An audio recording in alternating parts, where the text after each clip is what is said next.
All right, so the formula that we usually use to find the area of a circle is pi times r squared. That's what we would use if we're trying to find a perfectly whole circle. But if we're trying to find a segment, which is like a small portion or a slice of a circle, we need to determine how much of the circle it is that we have. So for this piece here, if this is a 90-degree angle, I can see that this is actually a quarter of a circle, okay? And say this radius was 6 meters.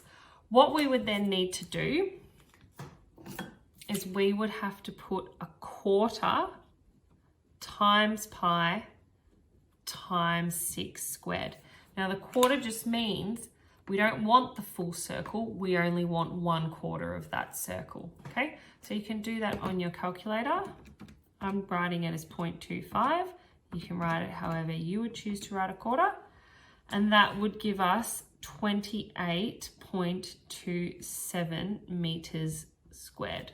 Okay, so the key thing here is knowing how much of a circle you have and putting that at the front of your formula. All right, so again, we've got part of a circle. We're going to use our formula, pi times r squared. I can see that this is a semicircle, which is half of a complete circle.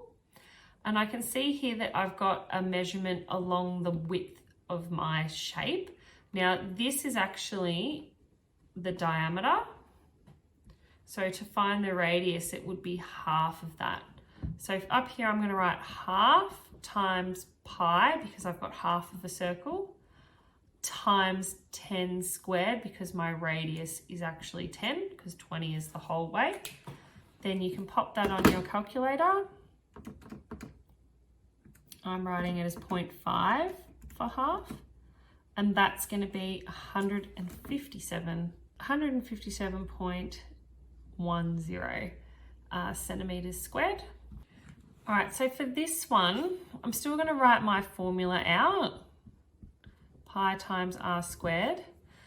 Now this time, this isn't a nice amount like a quarter or a half or something like that of a circle. I've just been given the value of degrees. Now, if we think about a full circle is going to be 360 degrees. So the amount I actually have is 40 degrees out of 360 degrees times pi times my radius is going to be 7. So 40 divided by 360 is actually the same thing as 1/9.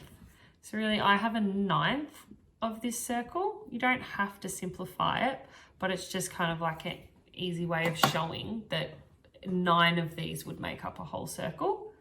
So then I'm just going to do 1 divided by 9 times pi times 7 squared, and that will give me 17.10 meters squared.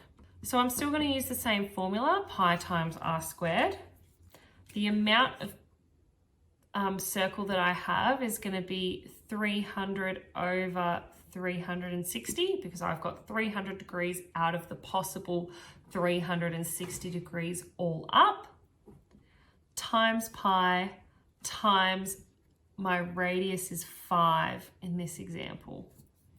So 5 squared that would be. So I'm going to go 300 divided by 360 times pi times 5 squared, and that's going to give us 65.45 centimeters squared. So remembering when to try and find the area of a segment, you need to determine how much of the circle you have, whether that's a quarter or a half, or more obscure amount like 300 degrees out of 360 degrees.